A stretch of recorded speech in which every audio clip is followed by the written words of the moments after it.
ഇന്നത്തെ ആ ഒരു എപ്പിസോഡും പിന്നെ ലൈവിന്റെ ചില പ്രസക്ത ഭാഗങ്ങളും കണ്ട ഒരാളെന്ന നിലയ്ക്ക് എനിക്ക് സത്യമായിട്ടും ഒരാളോടൊരു സിമ്പതി തോന്നി കേട്ടോ. അത് ആര്യനോടോ ജിസേലിനോടോ ഒന്നുമല്ല, അനുമോളോടാണ്. 32 വയസ്സുള്ള ഒരു ഡിവോഴ്സിയെയും പിന്നെ 23 വയസ്സുള്ള ഒരു ബാച്ചിലർ പയ്യനെയും വെച്ചിട്ട് അനുമോൾ എമ്മാതിരി കമ്പിക്കഥയാണ് അടിച്ചിറക്കി വിട്ടത്. ശരിക്കും സഹതാപം തോന്നി കേട്ടോ. അനുമോള് മാത്രമല്ല, മസ്താനിയോടും എനിക്ക് സഹതാപം തോന്നി. എമ്മാതിരി കമ്പിക്കഥയാണ്. അന്യായം. പുറത്ത് റിയൽ ലൈഫിൽ അനുമോൾക്ക് ഒരു മെയിൽ ബെസ്റ്റ് ഫ്രണ്ട് എങ്കിലും ഉണ്ടായിരുന്നുവെങ്കിൽ ഇങ്ങനൊരു കഥ അടിച്ചിറക്കി ഇതേപോലെ മോറൽ പോലീസിങ് നടത്തത്തില്ലായിരുന്നു. ശരിക്കും എപ്പിസോഡിൽ അനുമോൾ കാട്ടിക്കൂട്ടുന്ന ഓരോ കണ്ണന്തിരിവ് കണ്ടിട്ട് എനിക്ക് എന്തോ വല്ലാത്ത പോലെ തോന്നി. ഡെമോൺസ്ട്രേറ്റ് ചെയ്യുവാണ്, അഭിനയിച്ച് കാണിക്കുകയാണ്.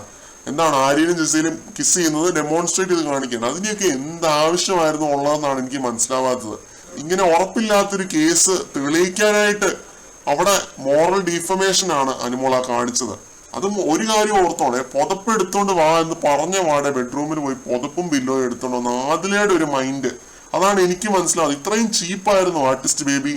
ഒട്ടും പ്രതീക്ഷിച്ചില്ല കേട്ടോ. ബ്ലാക്ക് ആൻഡ് വൈറ്റ് കാലത്തെ ഒരു കഥയും അതിന് കൊട പിടിക്കുന്ന കുറെ എണ്ണങ്ങളും. ലിറ്ററലി ബ്ലാക്ക് ആൻഡ് വൈറ്റ് കാലത്തെ കഥയാണ് ഇതൊക്കെ. അത്രയും വയസ്സുള്ള ഒരു സ്ത്രീയും പിന്നെ അവർ അനിയനെ പോലെ കാണുന്ന ഒരു പയ്യനെയും വെച്ചിട്ട് ഇമാതിരി കഥ ഇറക്കുന്നത്. എപ്പിസോഡിൽ ജിസയിൽ പറയുന്നുണ്ടേ, ഞാനും അവന് സിംഗിൾ ആണ്, ഞങ്ങൾ ചെയ്തെങ്കിൽ ചെയ്തു, അക്സെപ്റ്റ് ചെയ്യുന്നതിൽ ഒരു പ്രശ്നവുമില്ല, പക്ഷെ ഞങ്ങൾ അങ്ങനെയൊന്നും ചെയ്തിട്ടില്ല. വ്യക്തമാക്കുന്നതാണ്, ഞങ്ങൾ അങ്ങനെയൊന്നും ചെയ്തിട്ടില്ല. അവള് വെറുതെ ഫാബ്രിക്കേറ്റ് ചെയ്യുന്നതാണ്. അങ്ങനെ ഫാബ്രിക്കേറ്റ് ചെയ്യുമ്പോൾ ഞങ്ങൾക്ക് പ്രശ്നമുണ്ട് എന്ന് ജിസയിൽ ഇത്രയും വ്യക്തമായ രീതിയിൽ ട്രാൻസ്പെറന്റ് ആയ രീതിയിൽ സംസാരിക്കുന്നുണ്ട് കേട്ടോ. അങ്ങനെ ചെയ്യുമായിരുന്നെങ്കിൽ അക്സെപ്റ്റ് ചെയ്തതിനെന്ന് ജിസയിൽ പറയുന്നുണ്ട്. അനുമോളുടെ സ്റ്റേറ്റ്മെന്റിൽ ഇത്രയും ഒരു ക്ലാരിറ്റി പോലും ഉള്ളതായിട്ട് തോന്നിയിട്ടില്ല. പിന്നെ ആ ഒരു ലിവിംഗ് റൂമിൽ വിളിച്ചിരുത്തിയുള്ള ആ ഒരു സമയത്ത് ജിസയിലും ആര്യനും കൂടി പറയുന്നത് എന്താണെന്ന് വെച്ച് കഴിഞ്ഞാൽ, ഇത് സത്യമാണെങ്കിൽ നീ ഈ ഷോ വിട്ടുപോകുന്ന അനുമോളോട് പറയുന്നുണ്ട്. അപ്പൊ അനുമോൾ അതിനും തയ്യാറാവുന്നില്ല. വയൽക്കാടുകളായിട്ടുള്ള ജിഷിനും മസ്താനിയും ഒക്കെ പറയുന്നത് കേട്ടിട്ട് അവരുടെ താളത്തിന് അങ്ങ് തുള്ളുമായിരുന്നു.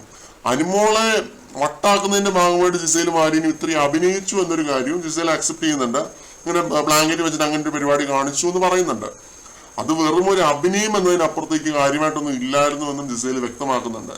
എന്തായാലും കൊള്ളാം കേട്ടോ. 11 വയസ്സ് ഡിഫറൻസ് ഉള്ള രണ്ടുപേരെ വെച്ച് അടിച്ചിറക്കിയ കഥയും കഥയിലെ കൊണോട്ടേഷനും പിന്നെ അഭിനയവും ഒക്കെ കൊള്ളാം. അനുമോൾ എന്ന കണ്ടസ്റ്റന്റിനെ അവിടെയുള്ളവരെല്ലാവരും ഒറ്റപ്പെടുത്തി ബുള്ളി ചെയ്യുന്നു എന്നൊക്കെ ഏറ്റവും ശക്തമായ രീതിയിൽ പറഞ്ഞിട്ടുള്ളത്, പ്രതികരിച്ചിട്ടുള്ളത് ഒരുപക്ഷെ നമ്മളായിരിക്കും. പക്ഷെ ഇങ്ങനത്തെ നാണം കെട്ട ഡേർട്ടി ഗെയിമിന് ഒരു രീതിയിലും പിന്തുണയ്ക്കാൻ എന്നെ കൊണ്ടാവുന്നില്ല. മനസ്സാക്ഷി സമ്മതിക്കുന്നില്ലെന്ന്.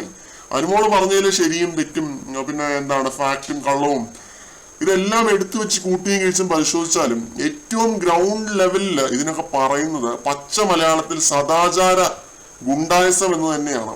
ഓപ്പോസിറ്റ് ജെൻഡറിലുള്ളവരുമായിട്ട് വലിയ സഹവാസമില്ലാത്തതിൻ്റെതായ പ്രശ്നങ്ങളായിരിക്കാം, ചിലപ്പോ അൺമാരീഡ് ആയിട്ട് ജീവിക്കുന്നതിന്റെ പ്രശ്നങ്ങളായിരിക്കാം. പക്ഷെ ഒരു രീതിയിലും എനിക്ക് യോജിക്കാൻ പറ്റുന്നില്ല.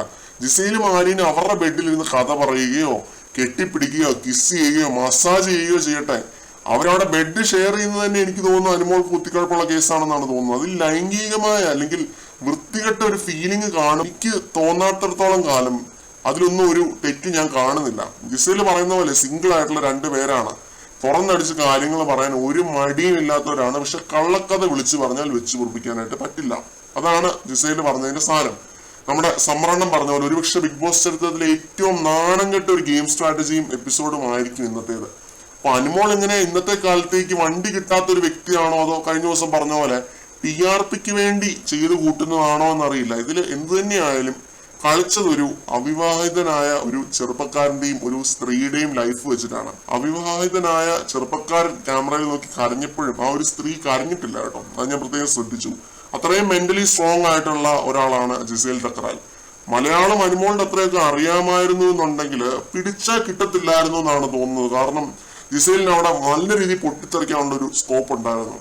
അനുമോൾക്കെതിരെ ലിറ്ററലി തീ പാറിക്കാനുള്ള ഒരു സ്കോപ്പ് ഉണ്ടായിരുന്നു. പക്ഷെ ജിസേലിന്റെ മലയാളം അതിന് സമ്മതിച്ചില്ല അത്രയും. പക്ഷെ എന്നാലും അവിടെ മെന്റലി സ്ട്രോങ് ആയിട്ട് തന്നെ ഇമോഷണലി സ്ട്രോങ് ആയിട്ട് തന്നെ ജിസേൽ അവിടെ പിടിച്ചു നിന്നു. കരഞ്ഞ് നിലവിളിച്ച് പോകുന്ന ഒരു കാഴ്ച നമ്മൾ കണ്ടിട്ടില്ല. അത് വളരെയേറെ അപ്രിസിയേഷൻ അറിയിക്കുന്ന ഒരു കാര്യമാണ്. ഇതൊന്നും കൂടാതെ തന്നെ ജിസേല് ചെയ്ത കാര്യം ഏറെക്കുറെ സമ്മതിക്കുന്നുണ്ട്. ഞാൻ അവനെ കിസ് ചെയ്താൽ തന്നെ എന്താണെന്നാണ് ജിസേല് ചോദിക്കുന്നത്. ഇപ്പോ അതിൽ അനുമോൾക്ക് എന്താണ് പ്രശ്നം എന്നുള്ള രീതിയിലാണ് ഒരു ഓപ്പോസിറ്റ് ആർഗ്യുമെന്റ് ആണ് ജിസേല് വെക്കുന്നത്. ഇവിടെ വേറെ ആരാണെങ്കിലും ഡിഫെൻഡ് ചെയ്ത് സ്വന്തം എനർജി വേസ്റ്റ് ചെയ്യുന്ന ഒരു കാഴ്ചയാണ് നമ്മൾ കാണുക. ഇപ്പൊ അനുമോൾക്കെതിരെ ആരെങ്കിലും ഇങ്ങനെ ഒരു ആരോപണം ഉന്നയിച്ചാൽ അനുമോൾ അതിനെ ഡിഫെൻഡ് ചെയ്തായിരിക്കും നിൽക്കുക. ഇവിടെ ജിസയിൽ നേരിട്ട് പറയുന്നത് എന്താണെന്ന് വെച്ച് കഴിഞ്ഞാൽ, ഞാൻ അവനെ കിസ് ചെയ്താൽ തന്നെ എന്താണ് പ്രശ്നം എന്നാണ് ചോദിക്കുന്നത്. അപ്പൊ അതിനർത്ഥം ജിസയിൽ കിസ് ചെയ്തു എന്ന് തന്നെയല്ലേ? അങ്ങനെയും നമുക്ക് ഇതിനെ വേണേൽ നോക്കി കാണാം. സീസൺ 5 സമാനമായ ഒരു ഇൻസിഡന്റ് ഉണ്ടായപ്പോ അന്ന് ആ ഒരു കണ്ടസ്റ്റന്റ് പറഞ്ഞ കാര്യങ്ങളും എടുത്ത സ്റ്റാൻഡും ഒക്കെ ഞാൻ ഇപ്പോഴും ഓർക്കുന്നുണ്ട്. അപ്പൊ അതിന് വിപരീതമായൊരു സ്റ്റാൻഡാണ് ജിസേൽ എടുത്തത്. ഇന്നത്തെ എപ്പിസോഡിനകത്ത് അത് വ്യക്തമായിട്ട് കാണിച്ചിട്ടുണ്ട്. ജിസേൽ പറയുന്ന ഓരോ കാര്യങ്ങളും ഇതിനെ സാധൂകരിക്കുന്ന കാര്യങ്ങൾ തന്നെയാണ്.